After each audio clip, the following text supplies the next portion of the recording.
everyone! Welcome to my YouTube channel, and for today's video, tayo muling nagbabalik dito sa La Carmela de Boracay, kaya gagawa na naman tayo ng panibagong hotel room tour. And to be honest guys, sobrang ganda magstay dito kapag first night nyo, lalong-lalo na ako sobrang aga talaga ng flight nyo dahil sobrang aga nyo rin darating dito sa Boracay.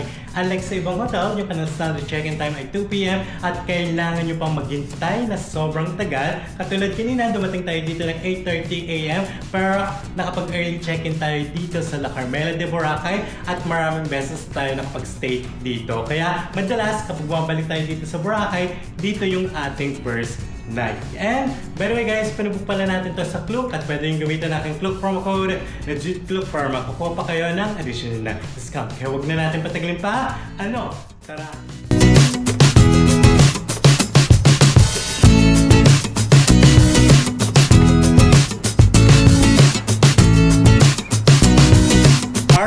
Pagpasok natin sa ating hotel room, meron tayong mirror dito and dito sa likod natin, meron tayong cabinet. Kapag binuksan natin, nandito yung kanilang mga hangers and meron din tayong safety deposit box dito. And dito sa baba, meron din tayong mini fridge. Ngayon naman guys, meron tayong 2 double-sized bed. And dito naman yung kanilang center table. Meron din tayong coffee table and dalawang chair. And ito naman yung kanilang cable TV. Meron din tayong working space dito. And meron din tayong electric kettle, complimentary coffee and tea. And ito naman yung kanilang picture dahil every floor ay meron silang water dispenser. Ngayon naman guys, ang papakita ko sa inyo ay yung kanilang toilet and bathroom.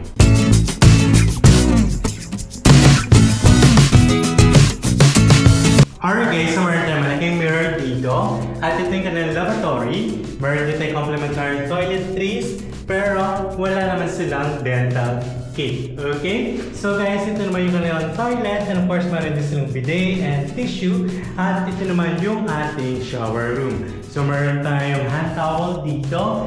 At ito naman yung kanilang shower head. And in fairness guys, very spacious naman yung kanilang toilet and bathroom. Malinis naman, although napansin lang natin na parang hindi gumagana yung kanilang exhaust fan. Pero guys, pinabuk pala natin to sa Klook at yung pinabuk natin na hotel room type nila ay yung kanilang standard room for only 2,600 pesos. Good for 2 person with buffet breakfast. And tomorrow papakita ko sa inyo yung kanilang food options sa kanilang buffet.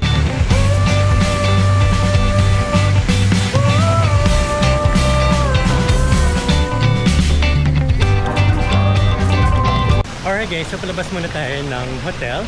And by the way guys, dito pala sa La Carmela de Boracay, meron silang dalawang swimming pool. Yung isa dito sa kanilang East Wing and West Wing. And yung isa naman ay meron silang beach front.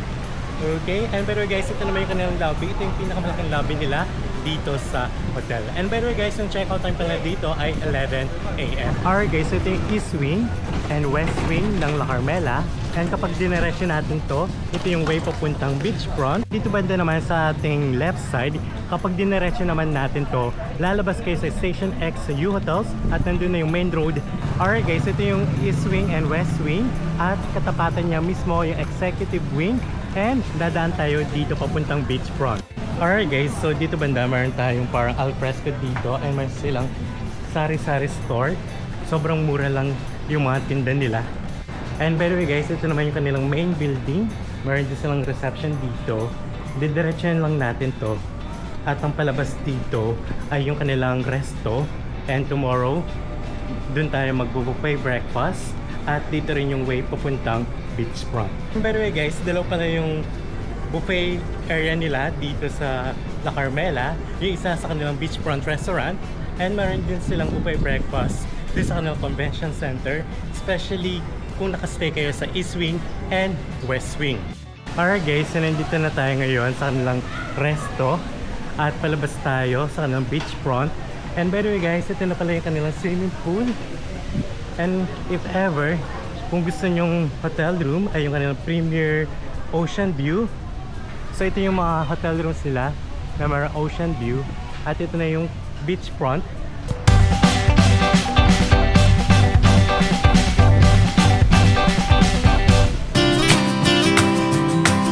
Alright guys, so pabalik na tayo ng ating hotel room dahil sobrang init talaga.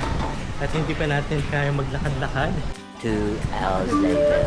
Alright guys, so kakatapos lang natin magpa-haircut. Dito mismo sa katapatan ng La Carmela, meron ditong barbershop for men and women for only 150 pesos lang yung haircut nila.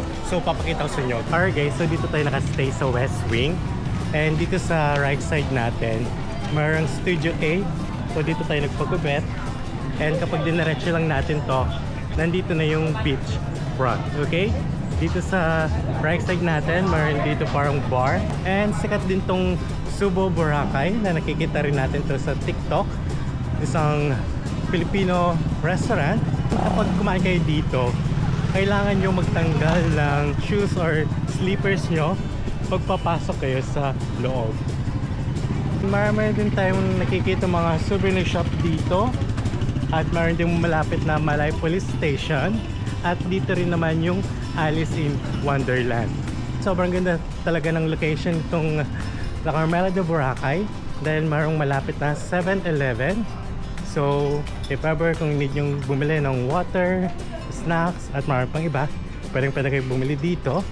Meron din mga bilihan dito ng mga pagkain katulad ng potato corner, mga drinks, at meron din sari-sari store dito. Pero dun sa mismong Carmela de Boracay, may murang sari-sari store. And hindi ganun kamahal yung mga tinda nila. At ito naman yung Island Souvenir Shop. At meron din another store dito ng mga Adidas, Nike. And nandito na tayo ngayon sa beachfront. So dadaan lang tayo dito. At papakita ko sa inyo ulit yung dagat, kung gaano ka-clear yung water. And nandito tayo ngayon sa may Station 2. Actually, sobrang lapit lang niya sa Station 3. And katabi lang ng La Carmela de Boracay, yung Nigi-Nigi 2 and yung Henan Farm. And tomorrow, lilipat naman tayo dito sa Calypso at katabi lang pala ng hotel. Okay? So, dito banda, kahit lumot season, pero wala tayong nakikitang lumot dito. Sobrang clear ng water. Alright guys, so yung oras nga na 4 PM. And sobrang sarap maglakad-lakad ngayon dahil hindi na mainit. And sobrang daming mga coconut tree dito. And buti naman wala mga buko. And by the way guys, maganda rin location ng La Carmela de Boracay dahil malapit lang siya sa D-Mall. Kung sa Google Map, nasa 30 minutes walk lang. Pero hindi nyo naman mararamdaman na ganun ka tagal dahil malapit lang siya sa Mandarin Bay Resort and Spa, nakatabi ng Henan Regency. And konting lakad lang from Henan Regency, nandun na kayo sa D-Mall. And hindi kayo maiinip, hindi kayo malalayuan, hindi rin sasakit yung paa nyo kasi sobrang ganda na nakikita nyo. So hindi nyo na iindahin yung sakit ng paa nyo. And I think mararamdaman nyo na lang kapag balik nyo ng hotel kapag matutulog na kayo or the next day. Alright, pero in fairness guys, kahit Station 1 to Station 3, kayang-kaya nyong lakarin. Lalong-lalo na sa mga oras ito, 4 PM, wala na masyadong araw.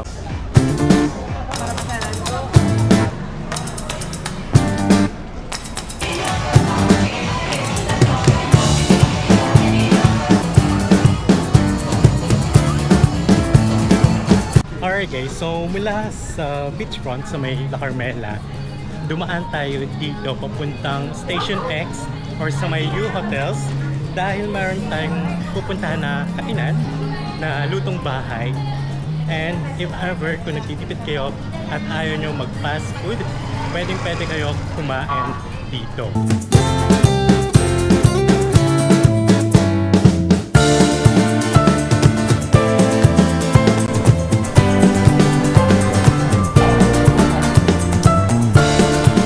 Alright guys, so nakapag-order na tayo and yung ulam na pinili natin yung menudo, actually late na tayo dumating dito kaya konti na lang talaga at hindi ko na-video yung mga ulam nila pero sobrang dami, especially nung first time natin dito nung nag-lunch tayo.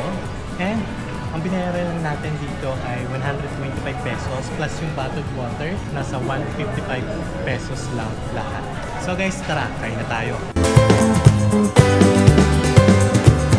The next day.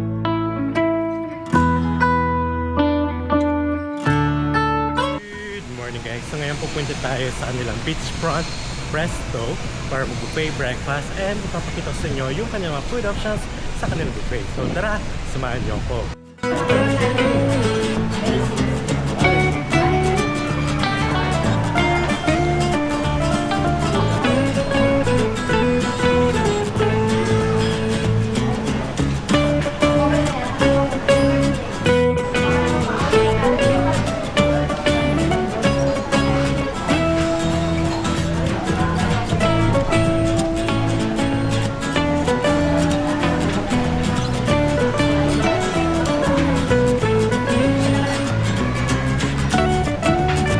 Alright guys, kumuha na tayo ng food natin and ipapakita ko sa inyo kung ano yung mga kinuha natin.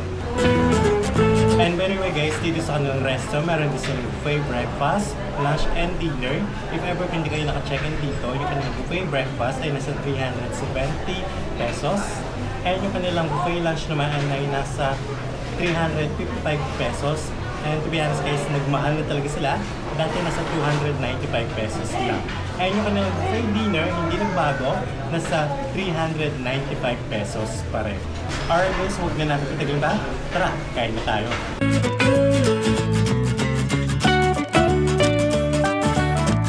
By the way guys, yung kanilang beach towel ay may bayad na 50 pesos. And yung signal pala dito sa La Carmela de Boracay, ang pinakamalakas talaga ay smart lang. 2 hours later. Alright guys, so pa-check na tayo dito sa La Carmela de Boracay at ang kanilang checkout time ay 11 AM at lilipat naman tayo ngayon sa Calypso Dive Resort at gagawa rin tayo ng another hotel room tour, so check lang sa aking YouTube channel Boracay Playlist. And if ever kung magpapabook kayo ng hotel accommodation nyo sa Klook, huwag na huwag nyo kakalimutan na gamitin ang aking Klook promo code na JudeKlook para makakuha pa kayo ng additional na discount. At meron na rin tayong Agoda promo code na JudeAgoda para sa inyong mga hotel bookings up to 10% off. Okay? So thanks for watching! Bye!